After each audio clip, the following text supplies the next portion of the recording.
is up, guys? Today I'm back with another video.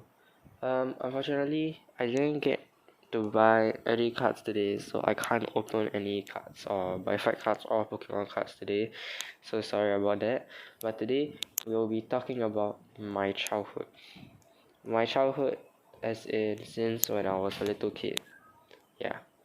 Alright. So first things first. When I was a little kid, I loved seeing content creators collect Pokemon cards. So I did. I went to Jewels. Jewels is in Singapore, and all the cards there are not that cheap though, because back then I wasn't given a lot of allowance, but through my savings and hard work and a little bit of luck, I got these two good hits, important hits. Next, of course, buddy fight. I have loved buddy fight since when I was in primary school, but I couldn't get the money to open it. So yeah, right now I only have like a handful of cards. Handful. I remember showing an update video about all my cards. So now here's the little updated version. Pretty cool. This is throughout my collection series. Some people might have more, some people might have better. I don't mind. I don't find it as a competition. Alright guys, we're getting into the good stuff here. Peak of my childhood.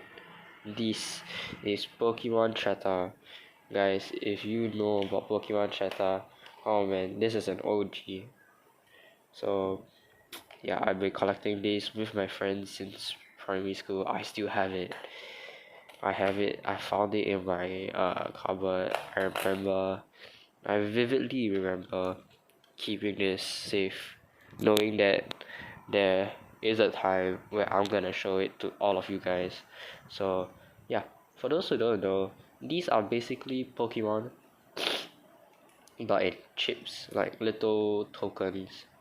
So you can go to a machine and then you can put like money in there and then you play the game.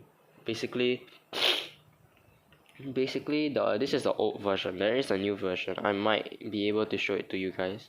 So the old version is where you put in $2. Yeah, back then it was 2 gold coins, 2 gold Singapore dollar, $1 coin. So yeah, pretty interesting. $2, specifically gold coins. Back then gold coins were a big thing for me because I never knew why, like out of all the coins, why choose a gold coin. But I know that's how the game works. So these are one of my mega pools. So I got the Jirachi BS. BS means best selection. Got the Pikachu Z Treta. See, I can got the reflective light thingy. Then we got that Latios from best selection, and we got this 3-star Beedrill randomly thrown in here. Okay, as I was saying, basically you put 2 new $1 gold coins from Singapore into that game machine, and it will let you choose between quick catch or battle and catch. Right? Let me put this away. Quick catch in a sense that you don't need to battle, no battle. They will just randomly throw a ball at what? Oh, sorry about that. Anyways, they will just throw a ball randomly at a random spot on the map, and that's what you get. Okay, let's say you chose quick catch, right? So they'll randomly throw a ball to a random area, and then let's say you call Flareon. You can't say no to the Flareon because you only caught one. So that is pretty unpopular back then, unless you really want to lose money, or you know that that machine is brand new, so all the good ones are on top. Okay, so let's say you chose the famous, most popular battle and catch. That's the OG brand. That was the peak of my childhood. You get to choose 3 areas here. Let's say I took this. Okay, 3 areas. So you get to use the machine to choose what area you want. And then there's like a few areas to choose from, and some areas have shadows of the Pokemon that you will guaranteed be encountering when you choose that area. Let's say you see a shadow of Jirachi. That means if you hit the circle on Jirachi and you confirm the location, it's a guaranteed Jirachi that you're gonna encounter, but it's not a guarantee that you're gonna catch it. So yeah, very fun. You can use that little ball, that little spinny thingy to choose the areas. So you get to choose 3 by 3 by 3 to see what areas you're gonna get. Alright, so here comes the good part. The most interesting anticlimactic part is the encountering phase. Let's say you chose area 1. Okay, so area 1. So area 1. This Pokemon is supposed to be in area 1. They'll say you encountered a super powerful Pokemon.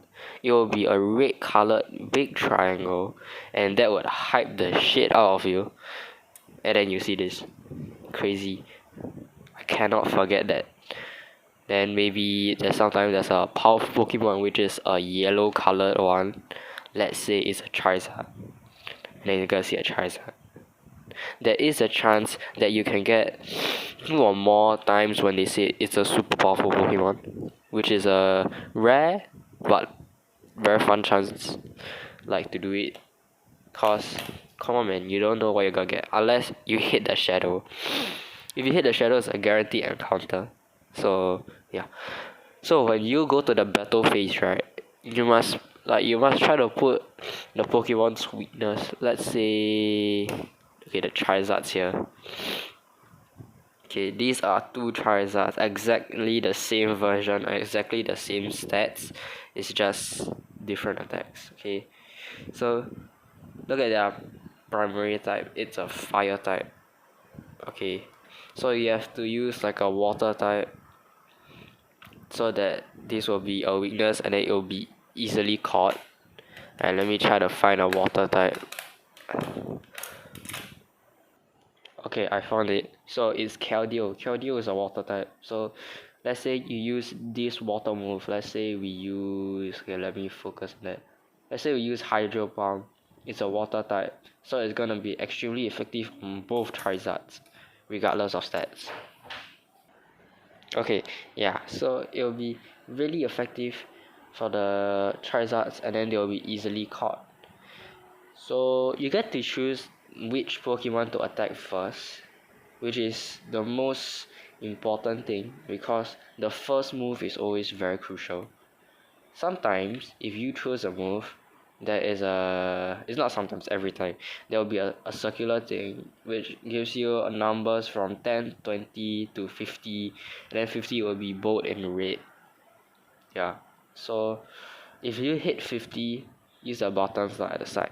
If you press the button and it hits 50, it means it will do the maximum output of damage.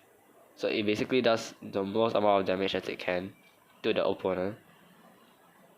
Yeah, so the fun part about this is you know that it's like gonna be powerful when they like, you know, when you know you use like a very effective type to another weak typing lah.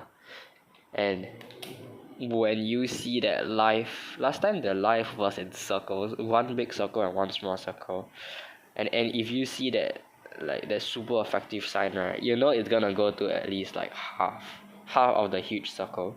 Sometimes if you're lucky enough, you get like a critical hit, you might go a 1 full circle. So if that happens, that will be considered as a great catch. A great catch meaning that if like at the end of the timing, right, you will get it will be easily caught.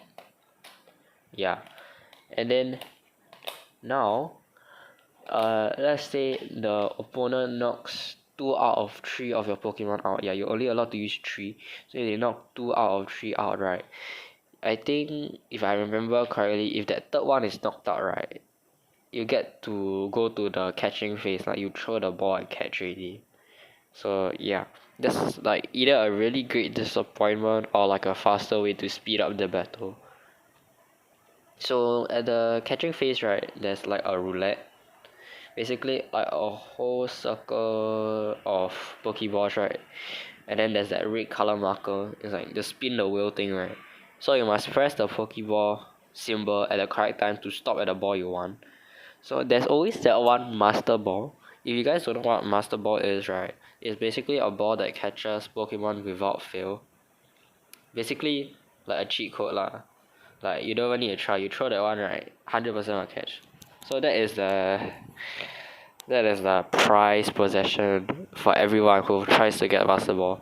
Because beside all Master Balls, right, is a Pokeball. And that's basically the worst rarity of Pokeballs you can get. So only you must get, all of us, even my friends, assume that you must get an Ultra Ball or higher to catch these type of Pokemon. 4 star.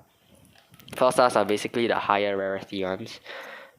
And yeah, that's how the battle phase starts lah, and how the finishing ends.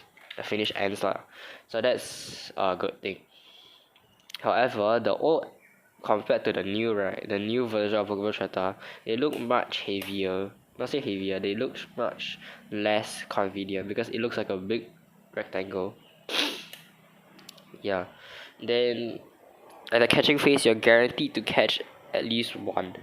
Well, you're only allowed to bring one home unless you put extra money in there to bring home. Yeah.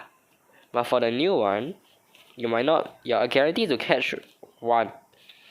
But you don't even need to battle for it. Let's say, like in the old version, you encounter Charizard, Pidgeot. Let's say there are these two run away, right? That means you're a guaranteed catch this. But in the new version, you get to choose who you want to catch. Let's say this 4 star. So you select this, and then they'll bring you to catching like a cutscene, and then they'll show you 3 bushes, right? And then they'll throw the ball at 1, 2, 3, and then you might not even get what you want. So let's say you wanted that hole, right? But no, they gave you like this. So you're only allowed to choose 1, 2, or 3. Yeah, that's the downside of it. Then you actually get to use the Charizard basically to call for Pokemon. Basically you mash the side buttons as fast as possible until the timer ends, and then you get to call Pokemon, and then the Pokemon appeared might not be even the ones you get. Yeah, so even if you defeat the Pokemon, right, sometimes like they'll all run away lah. Let's say they all run away, and there's a chance of an extra battle, but extra battle need another like more money. So now when you play the new version of Pokemon, it costs at least $4, whereas the old Pokemon costs at least $2. There has been a lot of debate saying to bring the old machines back. I so wanted to beat that debate, but I think I don't have the power to say that. Yeah, so that's basically my childhood, spending money recklessly. So guys, I really hope that I can buy more Pokemon and buy fight cards for you guys for content as well, because I've been running out of ideas for the past 2 weeks already, just to open up cards or do something else. And maybe I could make videos like this, like talk about my childhood and talk about like my life, my school life, all these. So yeah, you guys can comment. Actually don't know why, I think some reason the comments are turned off, but I think it's fine. I think I'll try to solve it.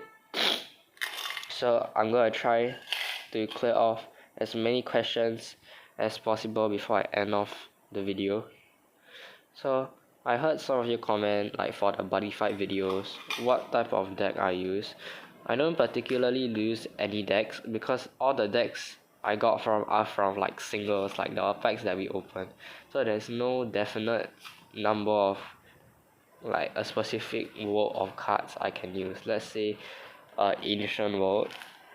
I only have a few ancient world and they're not even of the same attribute, so I can't use them.